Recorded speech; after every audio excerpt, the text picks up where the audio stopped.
Welcome to Mothering Together. This is exactly what it sounds like. This is a community, a resource for mothers, aspiring mothers and guardians alike to come together and just do this mothering thing as a village, because it takes a village, right, Jessica? Absolutely, it does. It absolutely does. So Jessica is my guest today. And just to give you guys a brief description on Jessica, she is here with ROOTT, which stands for Restoring Our Own Through Transformation. Now, this is a maternal health in Ohio's Black communities. And in this special episode, we're going to be talking about what ROOTT does for the community, what your mission is, and all that good stuff. So let's just jump right into it. Jessica, your role, you are CEO. I am. I'm actually CEO and founder of Restoring Our Own Through Transformation. So we started the organization in 2017. We've been around again since then. We started seeing clients in 2018.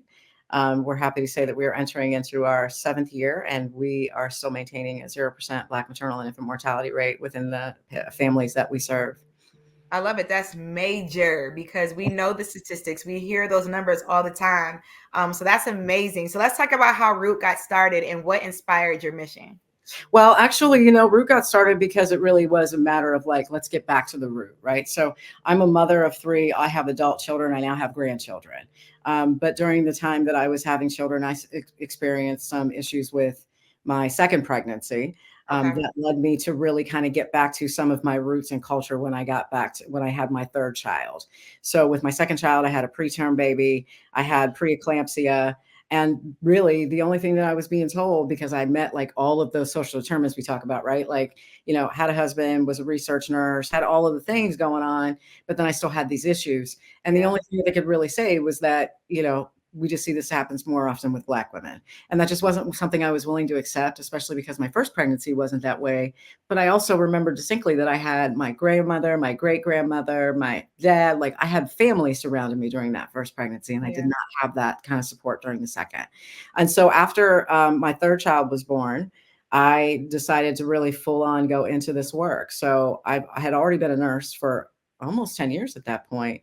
But then I started really doing my apprenticeship for midwifery. So I am a home birth midwife. At one point, I was the only only Black home birth midwife in the entire state of Ohio. That was above ground. Yeah. Okay. So, I'm not going to date myself right now, but I'm old. So, and I started doing that work, and I just realized that for me, doing the work with each individual client wasn't going to be enough. And so I went to school at University of Illinois, Chicago to get my master's of public health, ended up coming back to Columbus. And in the process of doing advocacy and trying to get involved with the work that was happening in Columbus, I could just see that we were talking about the low-hanging fruit. We were talking about things that really didn't address what was going on with our own maternal and infant health situations. It still sounded too much like a blame game to me. Mm-hmm. And so I, made a couple of phone calls to folks that I had worked with prior to, and we started this organization together, basically just sitting around a table, and the faith of 6 amazing women that had enough enough trust in me and my crazy idea that we could actually get this done. And so we started doing our full spectrum perinatal support doula work, which we train and certify for, and it's really expanded out to emphasize some of the work that I had been doing before, which was in research and policy and advocacy. And we just pulled the whole thing together. And that's how we started ROOTT. We are really about going back to our roots and making sure that we're solidifying and upholding the values and the structures of Black birth work throughout our history here in this country. I love it. I love it. And I can hear your passion behind it. And I love what you bring, because you sit here and you're you started out saying how you're a mother, but then it's you're a nurse and you're a midwife and you're all these things. And I just think that's really amazing, because it just lets me know that you really do have rooted passion in what your mission is. So salute to you and the team. Let's talk about the services that ROOTT provides for our families.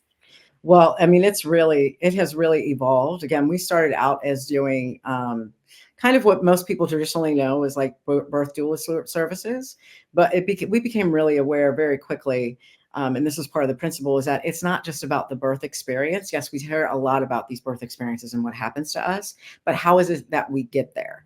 Birth experience still kind of centers what's happening at that moment and then what happens to the baby, but nobody was really talking about what's happening with us as women, and we're the ones that are carrying the child. So we have to be well taken care of in order to be able to grow this baby. So we spend Like we are the root of how all of this starts. So we expanded our services out to be not only full perinatal support, which means we start early in the prenatal phase. We're with you through the entire prenatal phase. We see our folks like every other week. We're on text messages.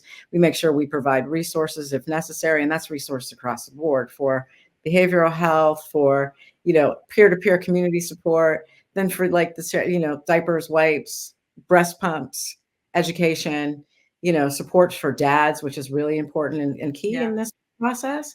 And we go all the way through at least the first year postpartum.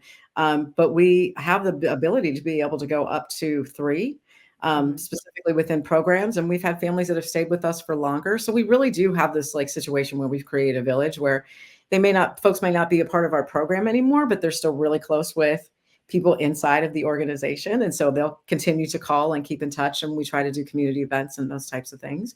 We're also really deeply engaged in public policy and advocacy. So that's on a local, state, and federal level. I've done a significant amount of work. And actually, we have a project that's going to be coming up and debuted at the Center for Disease Control that's going to be emphasizing the model, which is called the web of causation of the structural and social determinants of health, which is going to be utilized and as currently actually being utilized in federal policy to develop how it is that we really need to be addressing Black maternal and infant health from looking at those structural policies versus looking at those social determinants. We also do work and research. So we've had publications. We've been the subject of research. We've been able to offer subject matter expertise in certain areas. And then we do, again, our training and our technical assistance, not only for our certification inside the organization, but then also technical assistance to other CBOs that are coming up and doing the same work and really need that support. Yeah, absolutely. Okay, so we talk about our community, and by our community, our Black communities, right? Yeah. And I think some people tend to want to believe there aren't any differences or challenges that are so separate from the communities, but there are. So let's talk about how ROOTT addresses the structural racism in healthcare systems in our communities. Right. So, I mean, that really is the foundation of ROOTT. And that term is being used a lot now, but that was created very specifically to Black maternal and infant health back in 2015. And then when I published it in 2016, and then it has grown from there. So like, again, this term, not the terminology of looking at structural racism and very specifically the structural and social determinants of health was something that we created through research, was the framework for ROOTT, and then has kind of spread because folks were starting to look at an undeniable timeline. You can't talk about our community and you can't talk about our oppression without talking about the benefit, right? And so throughout our reproductive history in this country, we have always been a commodity. So it's either been through enslavement that we have received like extraordinary reproductive health care because they had to continue to produce a commodity, or now where we're at, where it's more it's more beneficial to be able to stay within a story that we are broken. And so there's money and there's finances that can be made off of that. And it's also easier to just say it's a low hanging fruit, right? That it's because we're poor, it's because we're Black, it's because of all of these different things. But in reality, when you get rid of those, we still have the same stats, if not worse, because we're closer to those institutions that cause that level of stress, that cause real physiological changes. And that's the issue. This isn't anything that's biological or genetic when it comes to us as Black women. This has everything to do with what it is that we're exposed to on a daily basis that creates certain environments and produces stress hormones that negatively impact our health overall. And you can see that for us in the Black community across the board with any chronic issue that we have. It's not always a genetic thing. And when you talk about hereditary can be lifestyle. It's not a gene.